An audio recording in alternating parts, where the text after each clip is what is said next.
Boa noite a todos. É com muita alegria que estamos iniciando o nosso Evangelho online. Hoje um dia que foi assim atípico para todos nós, né, sem as nossas redes sociais, mas graças ao bom Pai conseguimos estarmos aqui presentes.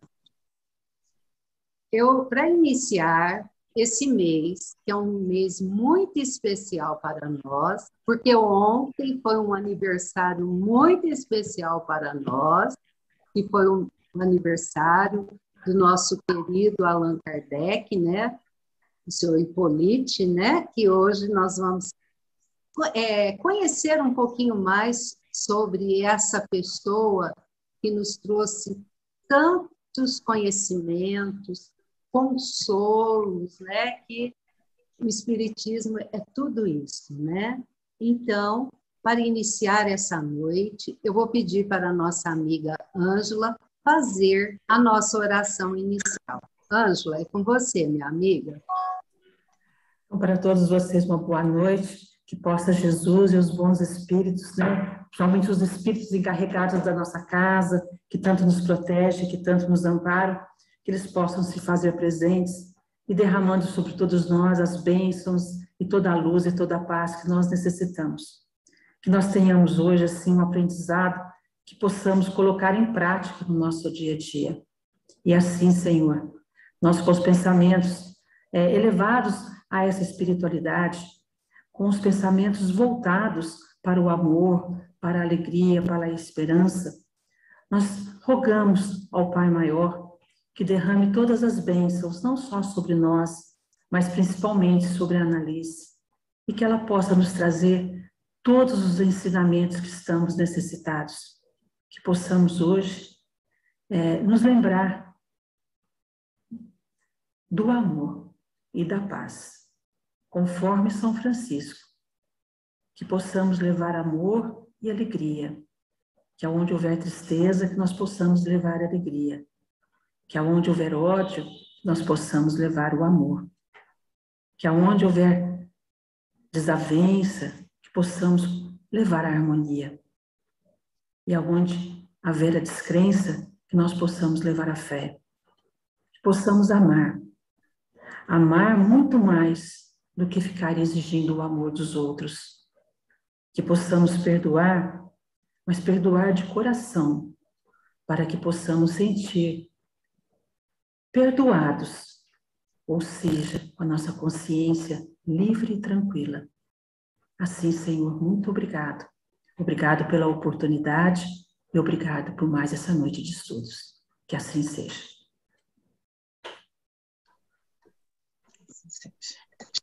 Então, para iniciar, né, que serão 2 meses. Então, nós vamos comemorar o aniversário de Allan Kardec durante os meses de outubro e novembro.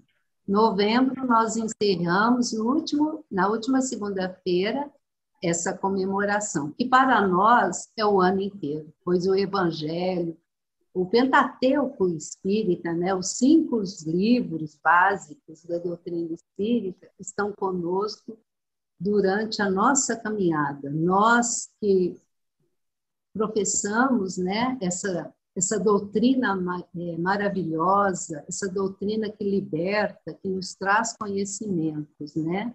Então, não daria só para ser 2 meses, é durante o ano todo. E para iniciar esses estudos, esses módulos de estudo, né, sobre Allan Kardec, hoje nós vamos chamar uma amiga nossa. Ela trabalha na nossa casa online, na evangelização, no dia das quartas-feiras, né, com a Vívia, com a Nayara, a nossa amiga Annalise. Então, que a espiritualidade maior, Sr. José Marques Garcia, o senhor Francisco de Assis, porque hoje também comemoramos o seu aniversário, também possa te amparar, senhor Ives Barçanuc e Maria Santíssima. Annalise, é com você agora a palavra, minha amiga. Seja bem-vinda, para que você possa nos transmitir tudo isso que você preparou com tanto amor, com tanto carinho. Boa noite, Annalise. Boa noite, Tânia. Boa noite, gente. Obrigada, viu, por essa acolhida. Nós que nessa estreia, agradecemos. né? Nós que agradecemos. Obrigada. E vamos lá, eu vou compartilhar uns slides, porque eu trouxe algumas imagens e também alguns trechos, alguns excertos, que eu acho que apenas contar deles não tem o mesmo sabor que lê-los juntos, alguns pequenos lá no finalzinho. Então, eu vou projetar. E deixa eu ver se está tudo certo aqui. Tá ok? Tá aparecendo para vocês? Sim? Sim, Annalise, tudo bem. Então, vamos lá. Então, como na introdução a Tânia já nos disse, nessa data, né, a data de ontem, 3 de outubro em 3 de outubro de 1804, aniversário ontem, nascia Hippolyte Léon Denisard Rivaio, a quem eu vou chamar Rivaio até o momento da codificação daqui por diante, tá?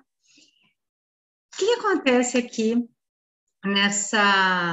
no momento desse nascimento, ali em 1804, na região exata em que foi reservada para esse nascimento do codificador da doutrina? Nós estávamos vivendo ali, né? Aquela região, naquele momento, estava vivendo a Revolução Industrial, a Revolução Francesa. Duas revoluções que tiveram um período concomitante e que transformaram o jeito de pensar, modificaram, mudaram, alteraram, despertaram consciências, nas quais também houve a expressão de diferentes violências, enfim, mas que movimentaram a cultura daquela região da Europa, né? E que ecoaram e ecoam até os dias de hoje no nosso modo de viver, né? Tanto a Revolução Industrial, na qual se inspiram muitos dos métodos de trabalho que nós temos hoje, de consumo, de produção, quanto a Revolução Francesa, né? E quando a gente fala do método de produção e de consumo, a gente também fala de educação, porque a educação se dá exatamente de acordo com o contexto em que a gente vive, né? Em oposição ou em contraposição ao ritmo ali imposto pela Revolução Industrial, aceleração do consumo, da produção e as desigualdades que ainda haviam, que motivaram a Revolução Francesa, nós vemos nascer, né, um ano depois, mais ou menos, do nascimento de Rivaio, o Instituto Yverdun, que é um instituto criado por Pestalozzi, que vai ter um papel muito importante na construção, no descobrimento, no autodescobrimento de Rivaio, né, em sua adolescência, né, na sua pré-adolescência e adolescência. Bom, nesse momento de efervescência cultural, política, né, social, que vivia a França e a Europa, de modo geral, nós também recebemos a presença de algumas pessoas bastante interessantes aqui, sobre as quais nós não poderemos nos deter hoje, mas que é bem importante mencioná-las, né? Rousseau, Pestalozzi, Kant e Mendes-Bihan. Essas pessoas, elas foram fontes de estudo, né? O Pestalozzi mais diretamente ainda, mas os outros também, há traços de Kant em textos de Rivaio, né? Traços estilísticos, assim, ideias muito parecidas, é que tem um berço conceitual, né? De onde ele tirava essas ideias, né? As ideias, vamos lembrar lá, né, da Revolução Francesa, a ideia de igualdade, liberdade e fraternidade, é uma ideia, são ideias maravilhosas que estão ainda em desenvolvimento, nós não conseguimos atingir até hoje. E esses pensadores fizeram grandes revelações, chegaram a boas conclusões, a grandes conclusões que impulsionaram a educação na França e a educação de Rivaio, né? Então, vamos lá, qual a ideia deles, assim, o que eles têm em comum? Né? Várias coisas, mas em essência. A transformação, a crença de que a transformação do mundo se dará pela educação. Mas não é simplesmente assim, se dará pela educação de forma abstrata. Muito enfaticamente, educação para todos, porque hoje há desigualdades, No passado, houve muito mais desigualdades e muito mais assintosas, né, entre as pessoas. A conclusão é que eles chegaram naquele momento em que se vivia em castas ainda, em separações sociais muito mais distintas do que as que nós temos hoje, era essa. Se não houver educação equânime para todas as pessoas, esse trabalho, essa mudança que o mundo precisa, não acontecerá, né? Então, essa é uma das fontes em que bebeu o nosso codificador. Uma coisa muito importante, que eu acho que também ecoa na nossa cultura até hoje, é a ideia da educação orientada pelo jogo de castigos e prêmios, né? Castigos e prêmios.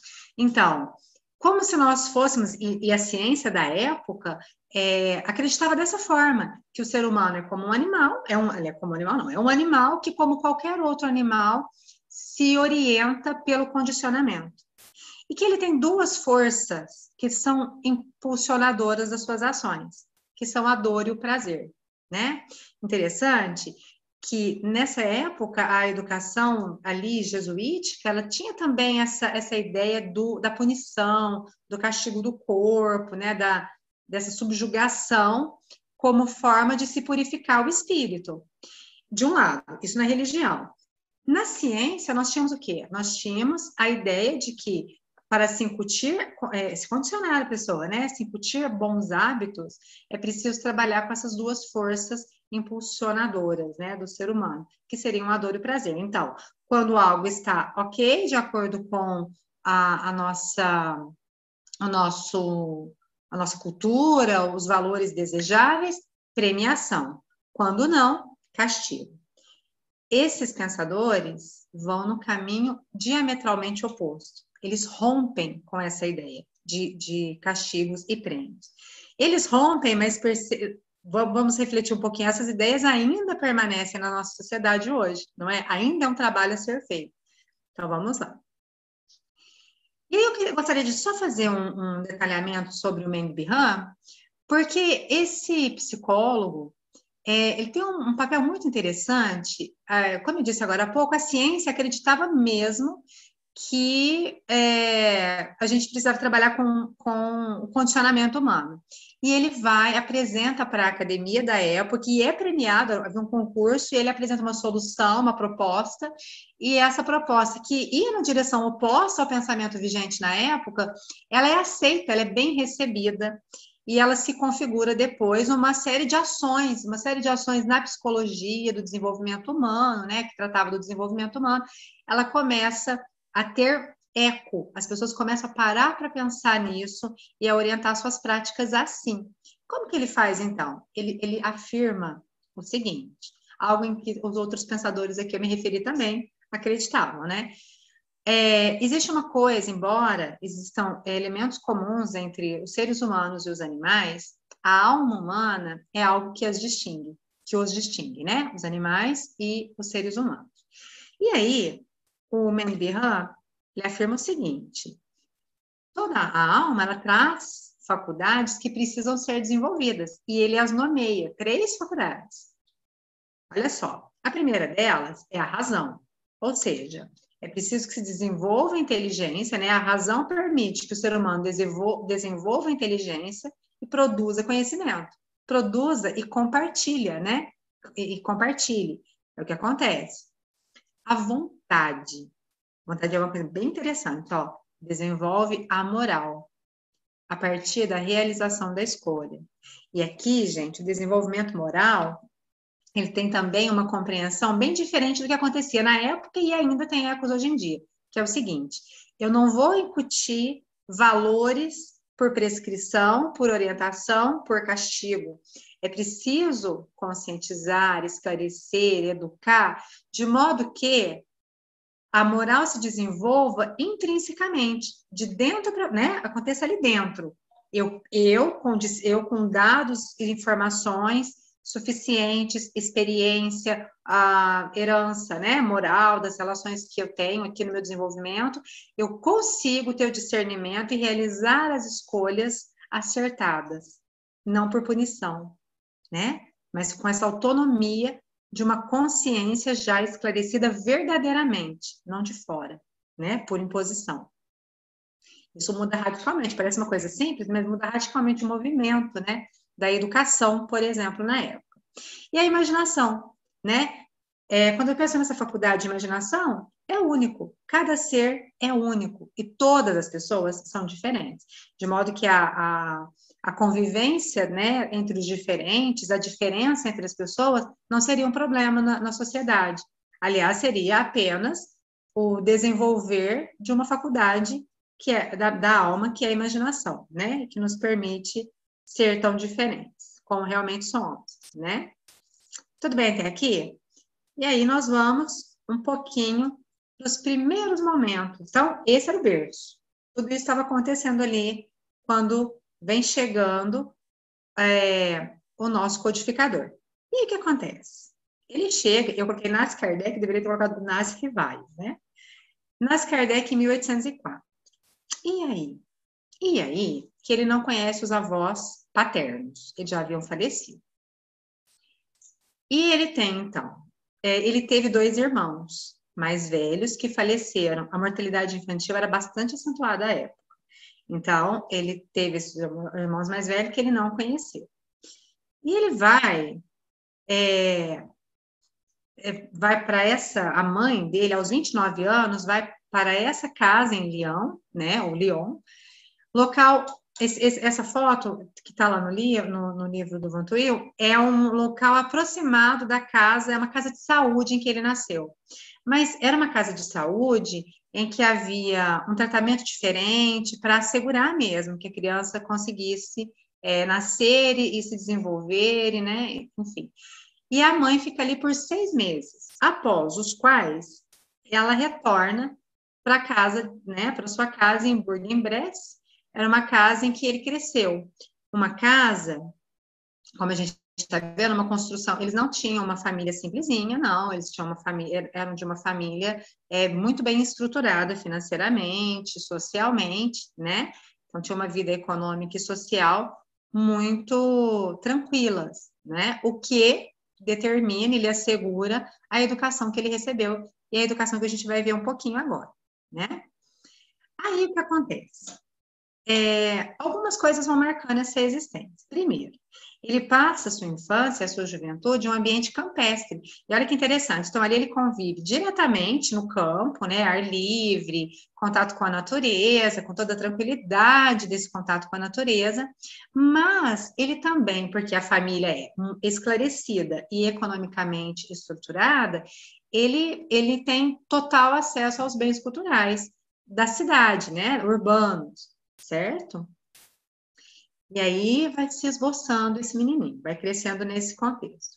Uma coisa que a gente percebe na história toda, eu coloquei a última das mulheres aqui, mas 3 mulheres marcam a sua existência, né? A avó materna, a senhora Charlotte, a mãe, Jeanne Louise, e a Amélie, que depois é a sua namorada e esposa e companheira de tarefa, né? Uma companheira para todas as suas missões aqui na Terra. Né? Outro elemento que a gente vai notar é essa ausência do pai, né? O pai servia ao exército e estávamos num momento ele era uma espécie de juiz militar. Então, quando os soldados, né, as pessoas que estavam na batalha estavam em campanha, ele estava também, porque era ele, não era possível retornar quando há um problema, né, um dissenso, voltar para que haja um julgamento. Então, ele seguia em campanha durante essas revoluções, por isso era um pouco mais ausente. E olhe bem, quando o Rivaio vai chegando ali na idade de se distinguir dos outros, né, quando a criança começa a conhecer o seu eu, enfim, aos 3 aninhos, o pai desapareceu numa dessas empreitadas a caminho de Portugal. Aí, o que acontece? O pai desaparece e ele mora, então, com a avó materna, a mãe e o tio François, né? E esse tio se torna uma referência e o acompanha até os 51 anos, quando o tio, então, desencarna. Nós vamos falar disso um pouquinho após. Mas esse tio tem outro papel na vida dele ao longo de sua trajetória. Esse é o ambiente da família, um ambiente de proteção, de educação, de estrutura familiar. Em volta desse ambiente, o que acontecia era que mais de 1 milhão de europeus, nessa época, morreram de cólera, tifo e outras doenças. A situação não era muito simples. Outros milhões haviam morrido em função das guerras ou de fome. Esse era o cenário social. E aí, essa criança cresce, vai até os seus 10 anos, nesse ambiente, né, preparado para ela, com essa educação, e depois é encaminhado para a Suíça, para o instituto, do qual a gente falou agora há pouco, que é, aos 11 anos, ele foi para o Instituto Pedagógico de Verdun, que é o Instituto de Pestalozzi, que o influencia grandemente em seu desenvolvimento pessoal e em suas obras, né, que, inclusive, começaram muito cedo. A proposta de Pestalozzi era uma proposta de liberdade, era uma proposta de equidade, né? O colégio, por exemplo, recebia pessoas que podiam pagar, como era o caso de Rivaio, e pessoas que não poderiam pagar, então elas também eram assistidas, né? Elas eram também atendidas ali nesse colégio, nesse instituto.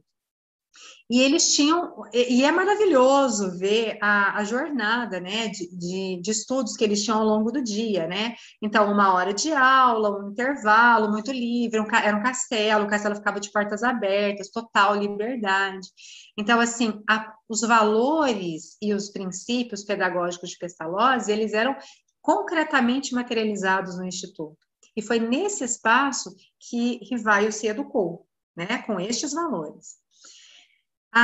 Aos 13 anos, ele foi incentivado a ensinar como monitor. E ali ele já começa a ajudar as pessoas, né? O monitor era um aluno já bem desenvolvido que vai ajudar aqueles que precisam, que sentem alguma dificuldade. Ele já começa o seu trabalho, a sua tarefa ali, né? Já vai forjando nesse espírito essa consciência de coletividade, de cooperação, decisivos, né? Para os princípios da educação desses pensadores que nós vimos há pouco e da missão que depois ele vai receber.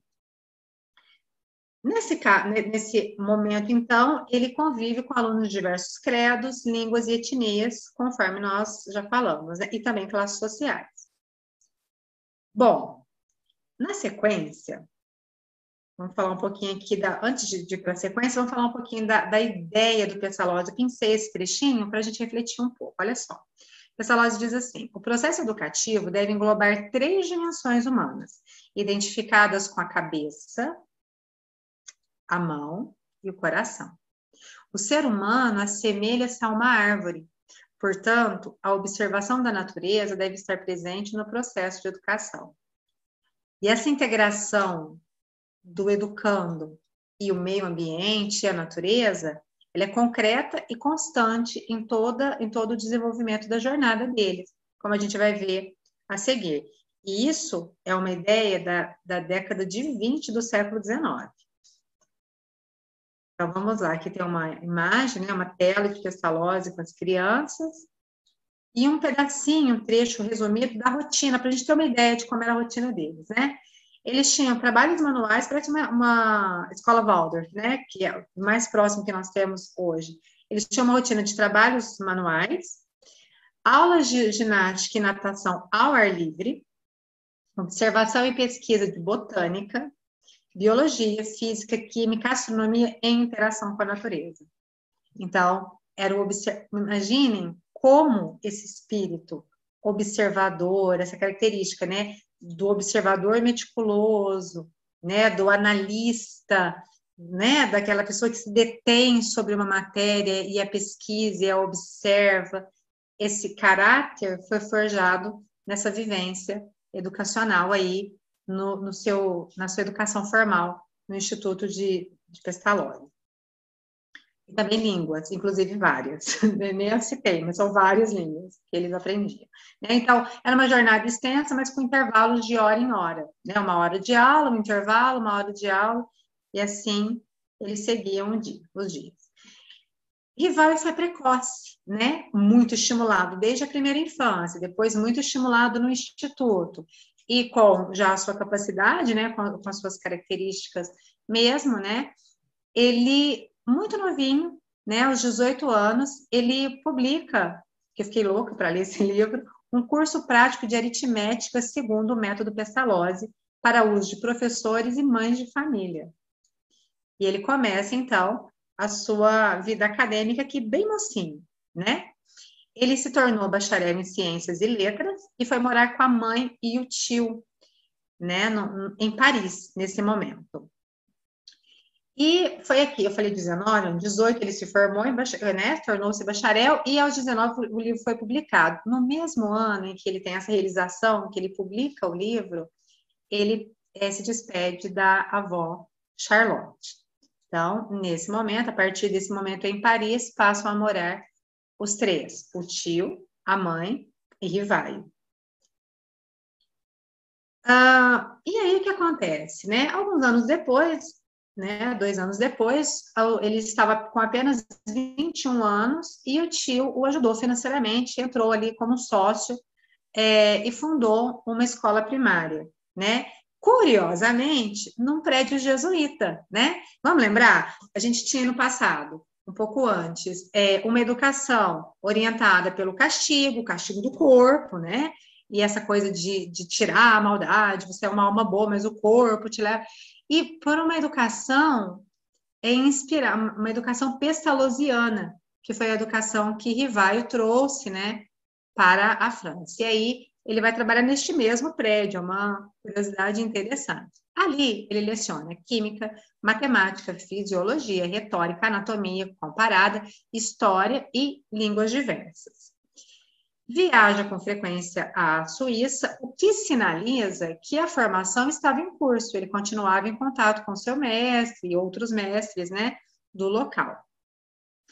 Nessa época, ele conhece o trabalho de Mesmer sobre o magnetismo animal, né, que é chamado também mesmerismo, o que também vai ser preparatório, vai ajudá-lo, essa vivência, essa leitura, vai ajudá-lo a compreender bem o trabalho que ele tem pela frente, né, bem à frente.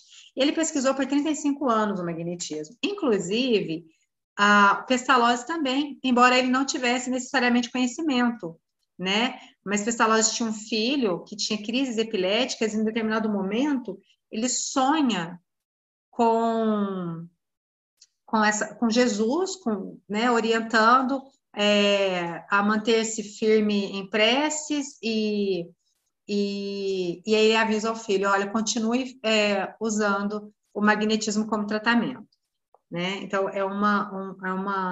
um movimento que estava acontecendo ali, né, em seu entorno. Aos 23 anos, então, o que aconteceu? Ele transformou a escola dele em um pensionato para meninos, né? Ele já mais robusto, mais estruturado, ele ampliou a oferta ali da educação, as condições de educação, transformando em pensionato. 23 anos ele tinha. E aí, o que a gente vê? Opa! Ali naquela ocasião, ele já tem a sua concepção bastante inspirada no seu mestre, né? De educação. E o que ele diz?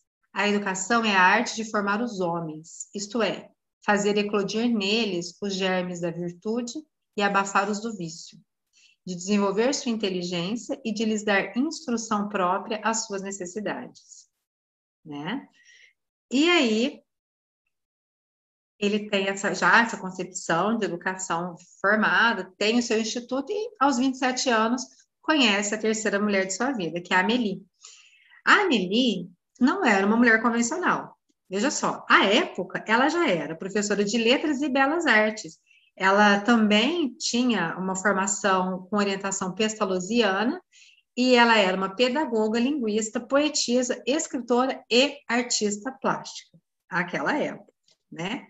Tá aí a Amélie. A Amélie era 9 anos mais velha que ele e viveu 13 anos após o seu falecimento, né? Foi a sua companheira em todas as empreitadas, em todas as missões, em todas as tarefas, né? Aos 27 anos, bem rapidamente, eles se casam e poucos meses depois do casamento, ele se despede, então, da mãe. A mãe desencarna em 1832, ok? Então, a vida dele vai sendo assim, né? De Ele publica um livro, no mesmo ano ele se despede da avó. Ele se casa, no mesmo ano ele se despede da mãe, né? E ele vai passando por essas tarefas e seguindo seu caminho na educação. Aos 28, ele mudou, né? Aos 28 anos, ele mudou o seu pensionato para um liceu polimático. Então, aqui, diferentes ciências e cursos preparatórios, né, para profissões. Ele introduziu uma diversidade maior, tentando atender, né, com o objetivo de atender às necessidades da época. E aí, aos 36, poucos anos depois, ele precisou vender o liceu. Por quê? Porque o tio, que era seu sócio, infelizmente, eu não deveria ter dito infelizmente, né? Acho que são esses os caminhos. O tio jogava e ele perdeu muito dinheiro com os jogos e ele precisava do dinheiro. E vai vendeu, deu a ele sua parte e trabalhou com o que restou, né, da sua própria parte ali, podendo, posteriormente, ali por volta dos 40 anos, montar um pensionato para meninas. Mas aos 37, um ano depois de ter vendido o liceu, eles adotaram uma garotinha. E ela tinha o nome de sua mãe, né? Ele deu o segundo nome de sua mãe, a Luíse. Algumas cartas muito interessantes do Rivaio para a Amélie, falando sobre o desenvolvimento da Luíse e tudo mais. É muito interessante. Ocorre que a Luíse tinha problemas de saúde. E quando o Rivaio estava ali por volta de 41 anos, ela desencarnou. Então, ele passou por mais uma despedida. Então, aos 43, ele passa a se dedicar a diferentes atividades na educação. Ele trabalhava em outros institutos, ele continuava trabalhando muito. E ele tinha o pensionato, né? Então, além de trabalhar no pensionato, ele tinha outras atividades relacionadas à educação. Mas aí, nessa época, nós tínhamos esse Alfredo Fallu, ministro da Educação, que nessa gestão ali de Napoleão, o que ele faz? Determina que as escolas públicas e particulares não católicas deveriam ser fechadas. E aí, novamente, ele precisa fechar o pensionato feminino, né? Que era a sua outra tarefa. Bom, ele estava aqui com 43 anos. E ele fecha mais uma das suas escolas, o seu pensionato. E o que estava acontecendo em volta? Ele teria que seguir para outros trabalhos. Ele seguiu, ele começou a trabalhar em editora católica, livraria católica, né? Ele era um intelectual, e ele tinha sempre um trabalho de relevo, né, a fazer. Mas aí, nesse mesmo tempo, estava acontecendo uma coisa interessante na área do entretenimento, que aparentemente era a área do entretenimento. Sua primeira impressão registrada nos traz o seguinte: de repente, encontrava-me no meio de um fato esdrúxulo, contrário à primeira vista às leis da natureza, ocorrendo em presença de pessoas honradas e dignas de fé. Mas a ideia de uma mesa falante ainda não cabia na minha mente. Quer dizer, ele foi convidado a observar esse fenômeno, que em princípio foi considerado apenas um entretenimento, mas que algumas pessoas começaram a perceber que tinha algo mais ali. E ele, como era um grande intelectual, um grande pesquisador, era o nome ideal para fazer essa pesquisa. Se não houvesse essa formação, sem preconceitos, com essa segurança, né, na análise, na observação, essa estrutura forjadas lá desde a sua educação primeira, talvez ele não tivesse arriscado a sua reputação, investindo numa diversão de salões e tudo mais, uma pesquisa dessa ordem. Mas ele não tinha essas preocupações, ele era um pesquisador verdadeiramente, com autoconhecimento suficiente para não se importar, inclusive quando a comunidade científica o rechaçasse, né? Ele não se importaria com isso, estava além, né? A tarefa era o conhecimento, era a pesquisa, era a construção do saber. Aos 50 anos, ele começa a enfrentar problemas de saúde e, aos 51, o tio François, que estava à época com 81 anos, desencarna. O tio François, morava com ele até esse momento. E aí ele vai, então, trabalhar, ele aceita, né, o trabalho de observar as mesas girantes. 2 anos depois, nós temos aqui a publicação, né, ele estava com 53 anos, então, a publicação da primeira edição do Livro dos Espíritos. Nessa edição, havia 500 questões, 500 perguntas. Essa edição precisou ser feita, ele recebeu muitos cadernos, recebeu muitas pesquisas, e aí, decorrente dessas pesquisas, ele precisou elaborar outras questões, não é? Ele utiliza, então, o pseudônimo, né? Aqui ele tem conhecimento, Allan Kardec. Em algumas das biografias que eu pesquisei, a afirmação de que foi por sugestão de um espírito da verdade. Em outras, não necessariamente, tá? Eu mantive aqui uma das biografias que está bastante renomada. Mas o fato é, ele soube desse nome que ele teve numa encarnação anterior como druida, e ele utiliza como pseudônimo aqui. O que acontece, então? Nos próximos anos, ele vai trabalhar arduamente. Em princípio, conciliando sua atividade profissional. Depois que a pesquisa vai se tornando bastante robusta, ele tem condições, né, ele vai ser remunerado para dedicar-se mais ali na pesquisa. E ele vai fazer isso.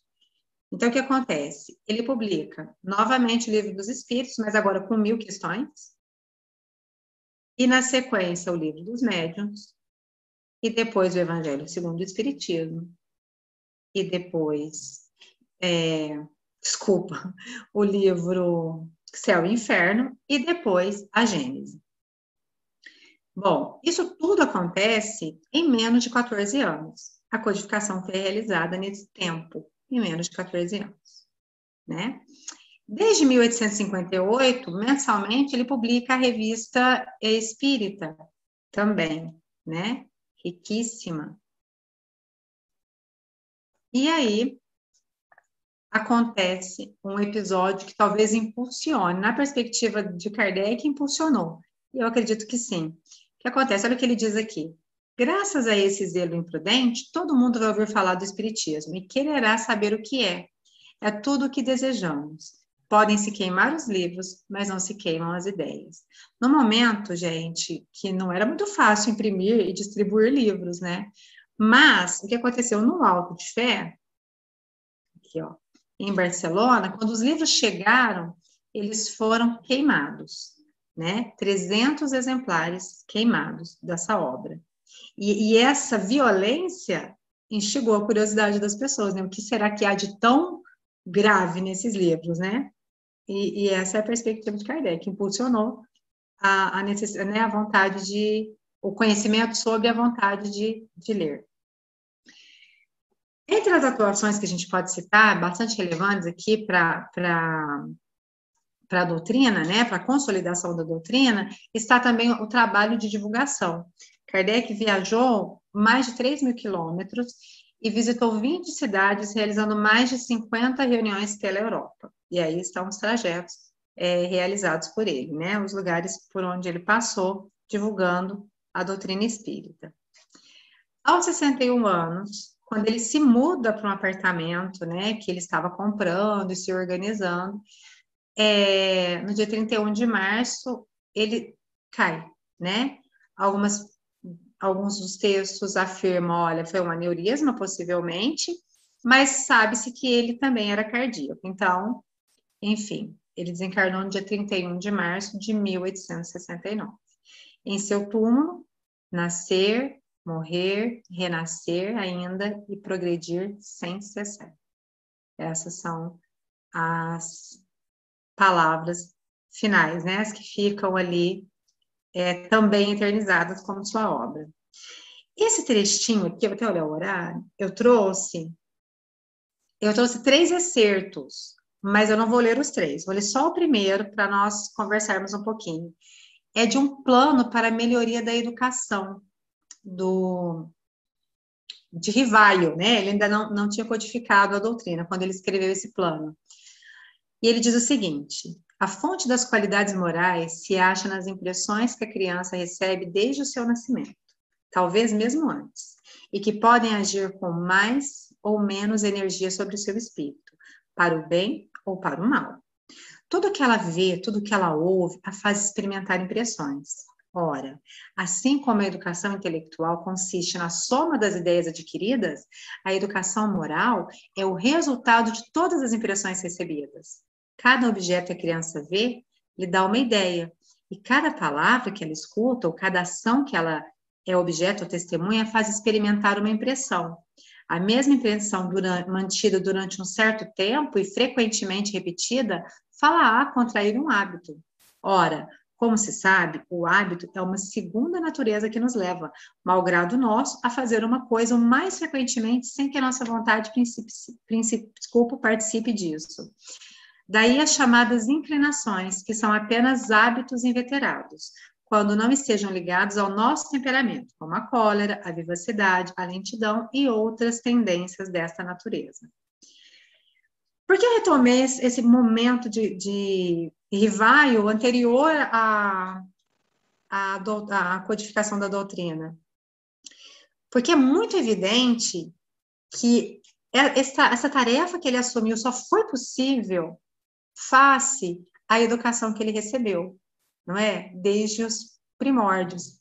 E acredito que para nós, como estudiosos atuais, contemporâneos, deixa eu tirar aqui, contemporâneos dessa doutrina e não frequentemente receptores da mesma educação que ele recebeu, acho que no Brasil, a educação que nós recebemos não necessariamente nos possibilitou essa capacidade. Mas hoje, conhecedores disso, nós podemos educar o nosso olhar todo dia, né? Compreender essa obra a cada dia também pressupõe aprender a olhar atentamente, aprender a analisar atentamente a natureza, né? Cada conhecimento, cada filósofo que está ali naquele momento, cada ciência, cada descoberta, né? É um convite. A biografia de Kardec é um convite à educação, né? A educação do intelecto, que favorece a educação da alma. Se eu fosse resumir em 2 palavras, o que essa biografia me inspira, eu diria liberdade e educação. São 2 fontes fortíssimas, né? Para a gente compreender o seu legado. Obrigada, era isso. Dona Analice, eu estou aqui encantada com a visão que você trouxe da biografia de Kardec. A gente não tem a dimensão o que esse educador é. Na época dele, ele já vislumbrava a educação no ventre. Olha só que lindo. Nós que somos apaixonadas por essa vertente, né, do espiritismo, né? A evangelização é lindo, é maravilhoso. Então, assim, Kardec é apaixonante. Quanto mais a gente começa a estudar Kardec, a gente vê que a gente não sabe nada. E a mesma coisa está em suas obras. Então, minha amiga, eu agradeço muito a sua participação, que você possa continuar a fazer os estudos dentro da nossa doutrina, dentro da nossa evangelização de crianças e de adultos também agora, né? E que Jesus lhe abençoe cada vez mais. Muito obrigada, Analice. Eu que agradeço, viu? Foi uma oportunidade maravilhosa de conhecer coisas lindas que inspiram, né, Tânia? Fiquei muito feliz, muito grata, viu? A todos vocês pela confiança, pelo espaço, viu? Muito obrigada. Nós que agradecemos, foi muito bom. Muito obrigada mesmo. Meus amigos, com esse dia atípico que todos nós passamos, nessa tarde, tivemos uma noite assim, de grandes reflexões. E antes de eu chamar o seu Adalto, que eu sei que ele está aí para fazer a nossa oração final, eu quero convidá-los a irem visitar o nosso bazar Alta de Souza para o Dia das Crianças. Vocês não imaginam como está bonito aquele espaço, cheio de bonecas que foram assim carinhosamente, vamos dizer assim, cuidadas.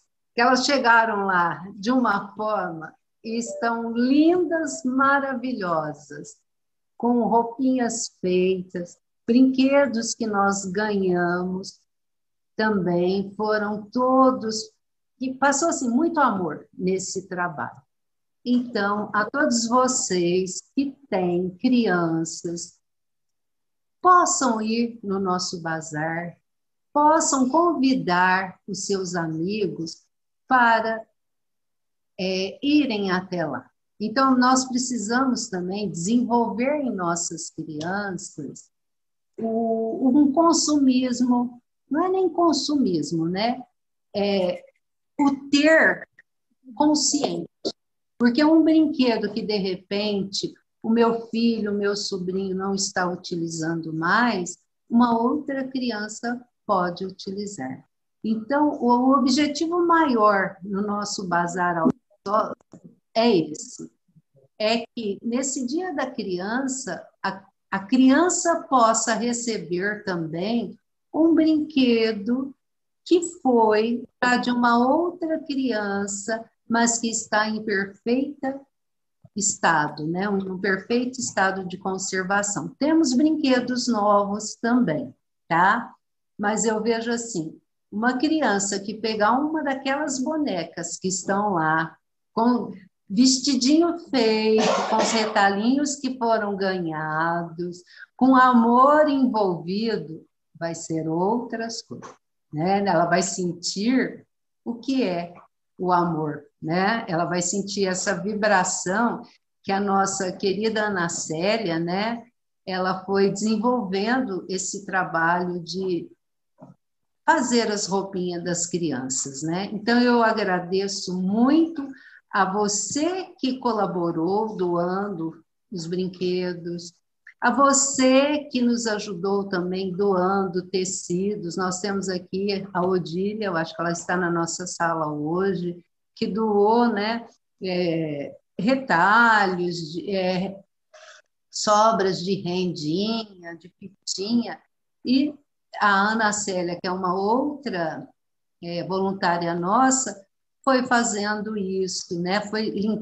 Foi transformando, fez uma transformação. Acho que a palavra mais adequada é a transformação das bonecas, né? Elas passaram por um dia de transformação. Então, assim, estão lindinhas.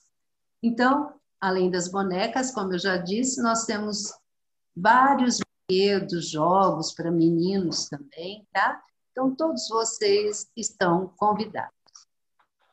E agora, eu convido a todos para serenar as mentes, os corações, para entrarmos em sintonia com essa espiritualidade amiga, com nosso querido Mestre Jesus, com nosso querido Senhor José Marques Garcia,